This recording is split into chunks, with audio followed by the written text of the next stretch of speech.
Okay, we are live. It is Thursday. There she is. I was like, where is Dr. Peabody? Come on, you guys, give her a huge warm welcome. We were like, oh my God.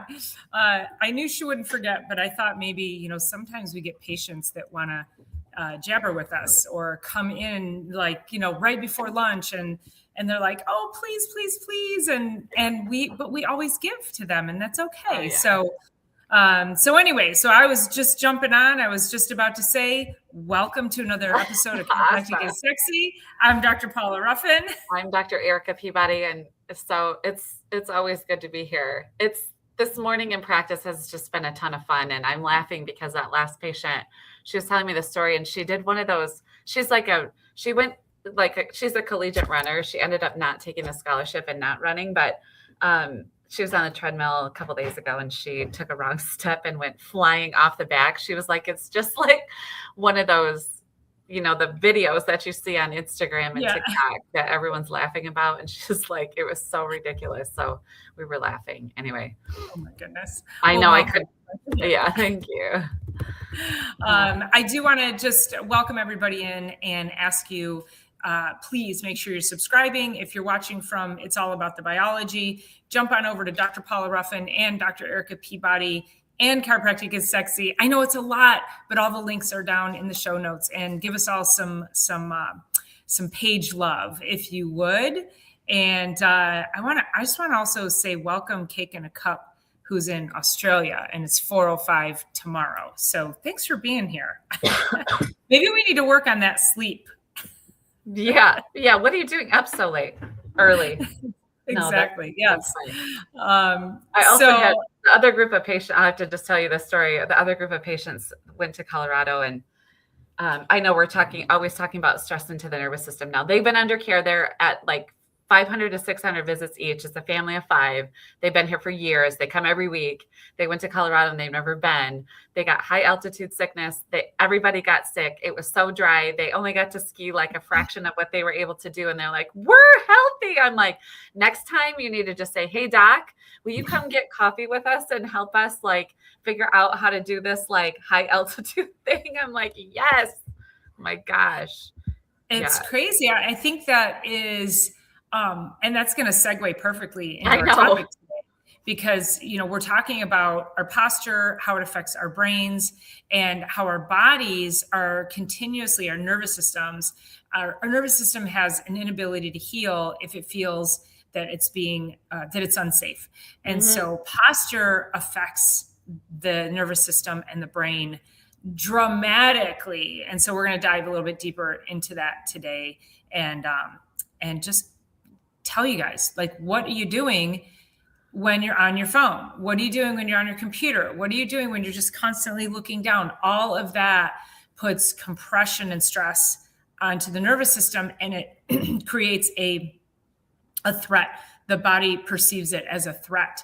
And so we're going to talk about some of these little things that we do each and every day that you might think it's not any big deal, but your nervous system is like, I'm not safe. And I can't heal because of it. Part of that. So when we think about the death and dying position, all you have to do is just do this, and you're an older person, and then you just put the phone like that.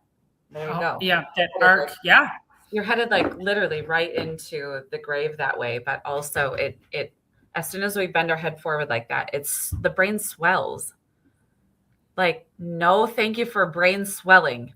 And no, thank you for 2-year-olds on phones and 3-year-olds on phones and 10-year-olds on phones and anybody on phones, but especially those growing spines. Their brains are swelling. Their body's flooded with stress chemicals when that's happening. And that all has to do with just the posture alone. And we get into this, all these people running around saying, I have ADD, I have ADHD. And I would guarantee you I could probably name 10 things that you could do to help improve that scenario today. One of them being chiropractic care. And then there's a multitude of other things that we could go into. Right. But the first thing is when you are not getting, that's blood flow through the nervous system. It's nerve flow to the brain. And then you get inflammation. And I always refer to it as brain on fire. And this is where our brain fog comes from, our poor sleep, our inability to think clearly, our inability to have a balanced mood. Our moods are all over the place. It becomes this, and then we, as a society, we've normalized a lot of these behaviors because we can put them into clusters and we can give them drugs. And then people think that those behaviors are normal because they're managed with medication. And that is just not the case. So let's talk about why you got there to begin with. And also, as Dr. Erica said, we've got to stop exposing our kids to these horrible postures. And when I get young kids in here and they are just curled up in a C, even just not even on a phone, kids are just so used to just being all hunched over. And you know what else they have? They have asthma. They have allergies. They have claim to have ADD. They have digestive problems. They have anxiety. They have depression. They're not sleeping properly. They have social anxiety. And when you compress the spine and nervous system like that, you're going to affect everything neurologically. So you got to sit up straight. You just got to get up there. So I am, growing up I was probably 5'10" when I was in 7th grade. I mean, I've been 5'10" from the age that I was about 12. So that makes me very tall. Growing up, especially through middle school, like there were three of us that were really tall. So our moms used to say, put your shoulders back, stand up straight, blah, blah, blah, like all of that. But what I always tell my patients, instead of like jacking your shoulders back, when you walk around in the world, and I have kind of a cool asymmetrical shirt on. So, but if you can just walk around in the world with as much of the side body showing as possible. So that's not just like, put your shoulders back. It's like you kind of have to get your core involved. You have to get a lot more pieces than just your shoulders back when you're thinking about having as much of that front side body showing in front of the arm as possible. And then as you're moving through the world, it gives you just a different feeling and a different visual and a different like kinesthetic feeling than just put a quarter between your shoulder blades and hold it there all day. It doesn't work. It doesn't work. It's a little more palatable if you say just have as much of the side body showing as possible. My mom, when I was growing up, my mom took modeling lessons. She always wanted to be a model, and she was certainly beautiful enough. She absolutely could have. She was Miss Charleston, West Virginia. But anyway, and so she would always make us walk around with books on our heads. It was that era, when they talked about, good posture was the ability to hold a book, walk across the room with a book on your head. Yeah. And I don't know that I was ever a slouchy child. I don't ever recall being a sloucher. No, because you're like this on me. So you're like trying to keep up with the world. Right. Yes. Yeah. No, but actually I went to modeling school as well when I was in high school. It was the very best thing my mom could have done for me, because I was riding horses and I needed to develop my confidence with a horse as well. But also like just the way that I carry myself has so much to do with Barbizon modeling school. Barbizon. Oh my God. Did you go back to 1985 and pull out that name? I sure did. Oh my gosh. Sure. But it really was. They taught us so much about poise and how to carry the body, because this structure as a teenager can get very awkward. I was also always an athlete, so that always helped. But between like when I went to modeling school, my horseback riding got better because the way that I just presented in the world was just more confident, and that helped all the way around. Like, it's interesting to listen to my mom talk about it, because I think it was like one weekend a month was like 2 solid full days, had to go down to Southfield, wherever that school was, drive myself. That's where I lived. We used to drive by it every day. Okay. So I was there for. You drove from Fenton to Southfield? I did. That was forever, because we didn't have a freeway back then either. Yeah, there was a freeway, silly. No, I took my horse and buggy. No, I mean 696 wasn't built yet. I think 696 wasn't built until 1991 or 2. Okay. Yep. So you had to get off at Orchard Lake and take the surface roads. That's what I mean. I think I took 59 down. I think I took 59 down. And it must have been my junior year because I was driving. That's when I would have turned 16. Yeah. So anyway, yeah, Barb was There's no easy way to get there. Let's just say that. Anyway, structure matters because structure affects function. So structure, the way that the bones are sitting on top of another, is the way that the brain is designed. Like it only has so much of a connection. It's almost like if you have a telephone wire and it's only so long, and then you pull it into this posture, like it's stretched to the extent. So if it was sitting up straight, it's got more slack in the lines and more ability to communicate and more just space in general. So the spine is like that. Like we can't overwhelm it with this posture when it's designed this way. We don't have a lot of extra space to send those lines out. Yeah. And that's when you can start to make this decision of what messaging do I want to send to my brain? Do I want to send some kind of distorted signal? Do I want to send a clear signal? And again, starting to think about how you move in your day, how you sit at your desk. I noticed yesterday I was working on some accounting, and after a couple of hours, I mean, and my shoulders are still kind of sore, although I did shoulders at the gym yesterday too. But the whole point is like when you're sitting there for a long time and you're concentrating and it's intense, that also is a very fear-based, you're like this, you're just, and so you've got to get up and move around. You have to be able to stretch. You have to be able to just be kind to the positioning so that you're not, you're not becoming a victim of that, because then you want to be able to relax. You want to be able to communicate with your family. You want to be able to think clearly, maybe work on a project. So it's so critical that if you are somebody who has poor posture, or looking at your children, if they have poor posture, and let's just talk about this from besides the neurological aspect, it's not a power posture. Right. When this slouched posture, this is a very weak, very weak posture. You don't exude confidence. It's not an attractive posture, meaning like, if I saw a guy slouching like that, I wouldn't be attracted to him, number one.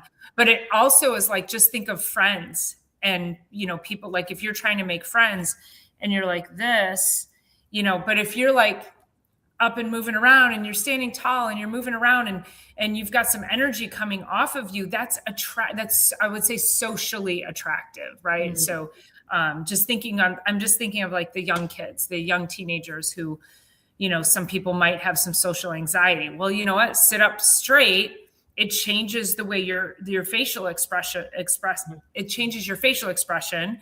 It changes your body expression. It changes the energy that comes off of you, and it becomes more attractive to the outside world. It actually, and neurologically, deep in the neurology, when you lift your sternum, so your breastbone, I guess I could call it as well. When you take your sternum and you lift it 2 millimeters, it's this posture, like the Wonder Woman posture. Like she stood in a lot of power.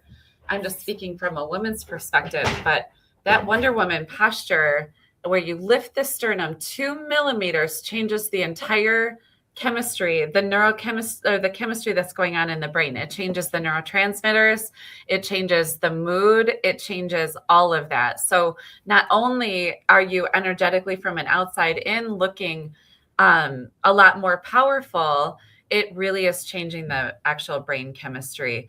I know you see elderly patients too. I tend to have a really nice blend of like newborn babies and elderly and kind of everyone in between. But some of the simplest things that I tell the women to do is when you go to stand up, like don't do this kind of standing up, like stand up, squeeze your butt.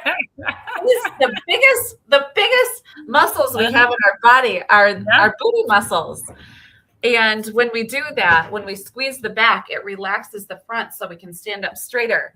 But if we can do that, it starts to deliver messages from the brain down to the feet. And the most important thing for the elderly is to make sure the brain's connected with the entire body, but in specifically your lower extremities and outward extremities, just in general. I mean, both your upper and lower, but the lower extremities, like that is so critical for moving. I have a patient who has Parkinson's. Yeah. And we're doing all the things. We're doing chiropractic, cold laser, and functional medicine. She's like, I want to be able to think. I want to sleep. I want to, she's on medication. She doesn't want to be on the medication.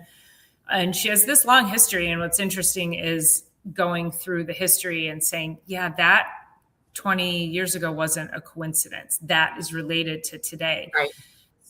So just as a reminder, that's why we like to talk about this stuff, because what you're experiencing today could be, looking into your future. But she said to me, I was making sure she's doing her exercises. And she said, I was doing my squats the other day. And I said, okay. I said, I want you to show me. And she was doing them. And I don't know. She said she like hurt her leg. I don't know, something hurt her about it. And I said, show me what you're doing. And she was, so I always have her hold on to the back of the chair. And then when she first did it, she was doing okay when I first showed her when she first came in. But then what she was doing is she was just bending. She thought she was bending her knees, but she was just bending her trunk up and down. And I said, well, that can be okay for some lower back strengthening. And I said, but you're not strengthening your legs. So I had her do chair squats. And I said, you have to sit, touch your bum, and stand up. Don't come down and rest.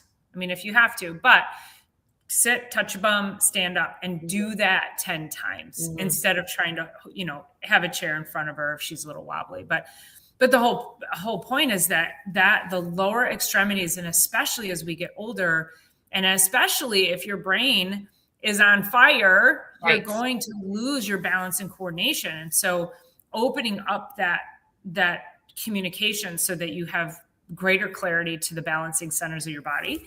And then you're stronger. So you're strengthening the muscles, you're strengthening yourself neurologically. So maybe if you trip, it's not about falling, it's about catching yourself. Mm-hmm. And I think that's one of the biggest things that we forget. And I also think as women, we get into this place of women get into their probably about the 50s is what I've noticed, is that once they get into their 50s, they're like suddenly that I'm afraid of falling. Mm-hmm. Well, when did you stop doing the things that were critical to keep you strong, balanced, and coordinated, that then put the fear of falling into your head? And I mean, none of us want to fall, but we have to make sure that we're optimizing everything we possibly can so that we don't end up in a fall. It's so interesting. This was the question, but I had the greatest conversation with a patient yesterday, and I think she's mid 70s yesterday. And she said, if things don't show, this is a really interesting way she put it. If things don't show up until 2 weeks later, because she was out kayaking and she was out like living life, right? She's out kayaking. And then it was like 2 weeks later, her lumbar spine from, a certain point down was irritated. And she was pretty convinced it was from like a psoas spasm, or like, when you're sitting in that position and you're doing that thing, the psoas takes, she's like, how do I know what to do and what not to do when things don't show up for 2 weeks? I'm like, that is such a great question. I'm like, we don't know what to do or not to do, but what we can always, and you guys, I say this every freaking time: eat well, move well, think well, drink your water, get your rest, and get adjusted. And that's all we can ever do, as well as listening to the body along the way, right? So I said, your body, as she wants to be independent and she wants to be a goat, and she is a go-getter. I mean, if you met her, you'd be like, whoa, who, what?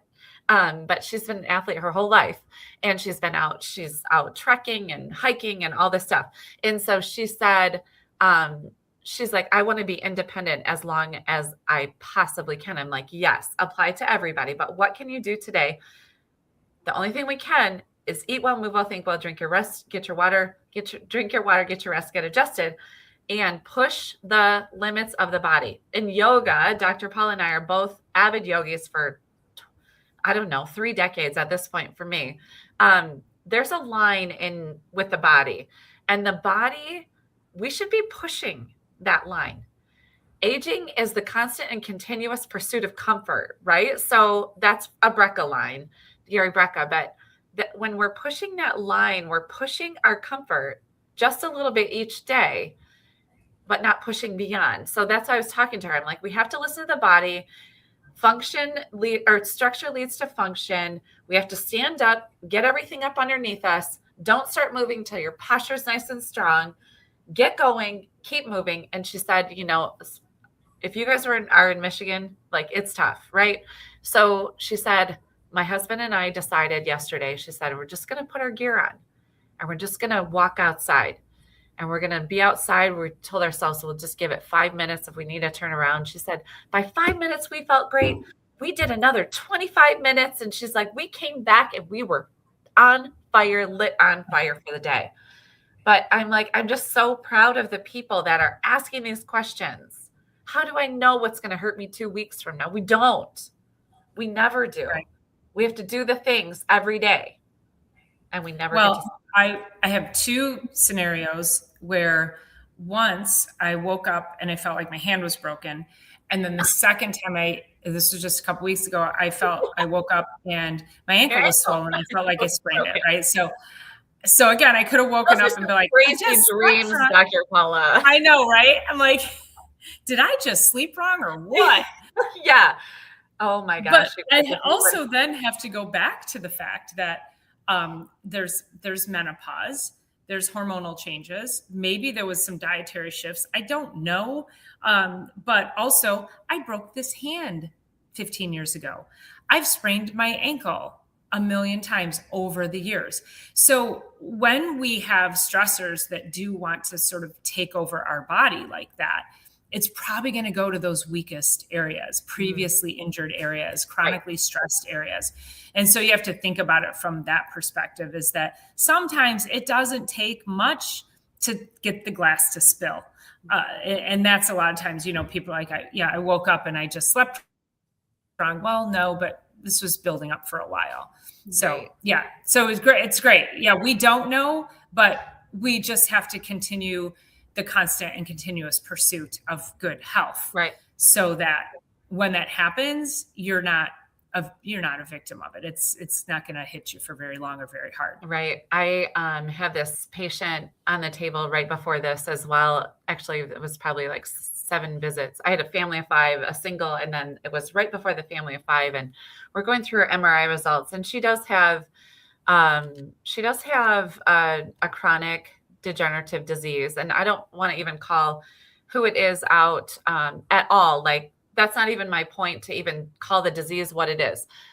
And so I said, because you have this going on, I said, what are you eating? Like, she's not a fruitarian, but she's a fruitaholic.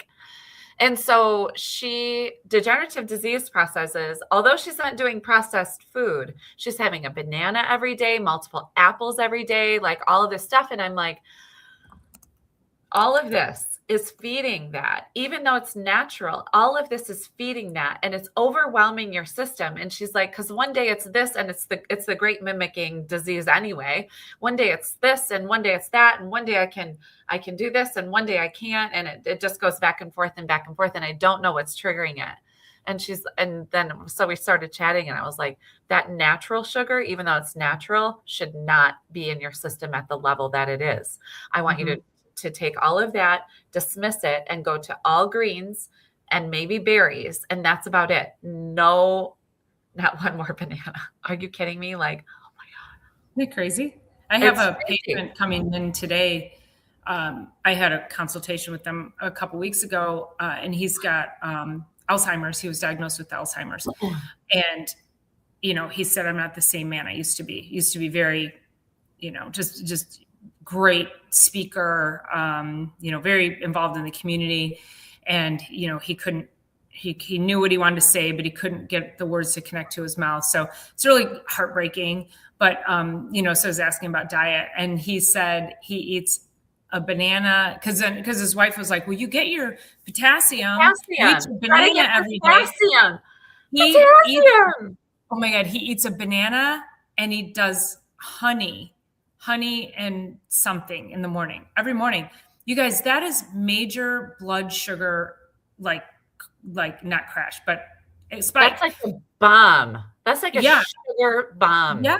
And unless you're going to the gym or you're going to go run or you work on a farm or you're doing some kind of heavy lifting where you're burning that off, that is not what you should be doing at all. That is not a good practice. And I'm not sure where that whole take honey first thing in the morning concept came from. I would say big honey, but right. Yeah. No, it's a bare aspirin every day.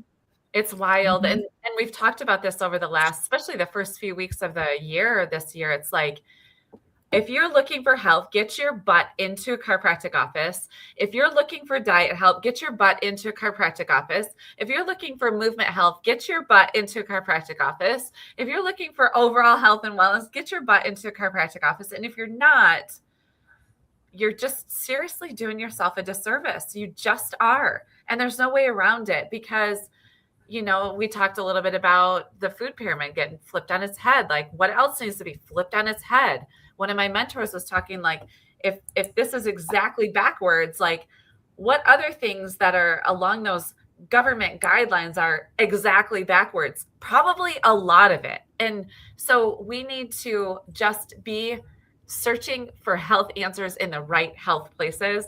And that's why we're here every week for sure. And happy to answer questions throughout the time too. And even when we're not here, and come into our offices or let us help you find somebody, because it's the place where the answers are. So anyway. Well, and when we talk about yoga, and there's a little conversation going on here about horse pose, which in yoga we call that goddess pose. And Cake in a Cup says I could have gone my whole life without knowing I had some of those muscles. But that it's an incredible posture. And I know you also said it really hurts, which means you got to do it because that posture is so important. When you're in horse or goddess, guess what you're doing? You have to you can't slouch in those postures. You have to be upright, which also is why Dr. Eric and I love yoga so much, because it really teaches you, it helps combine what we're doing with chiropractic and then what we're doing through yoga with the neurological strength, again, the balance, the coordination, the flexibility, the functionality, the mindset. And it forces you to really tap into where your posture should be. And so when you do things like that, you have to be training yourself also to stand up straight. And of course, in yoga, when we're doing goddess, we put our arms up like this and we put our arms back. And so again, that's opening up and it's strengthening the back side of the body so that we can sit up straighter. And then when you go to sit down, you are less likely to want to slouch because you've been training those muscles in a way that they don't want to let you slouch now. Yeah. It becomes now second nature. You don't have to think about sitting up straight. This now becomes your normal. And people say, when I sit up straight, my back gets sore. That means you have very weak postural muscles. Mm-hmm. And that means you need to work on them even more. And it can be as simple as, it would be awesome if everybody on here decided that they would want to take up yoga and go a couple times a week as well.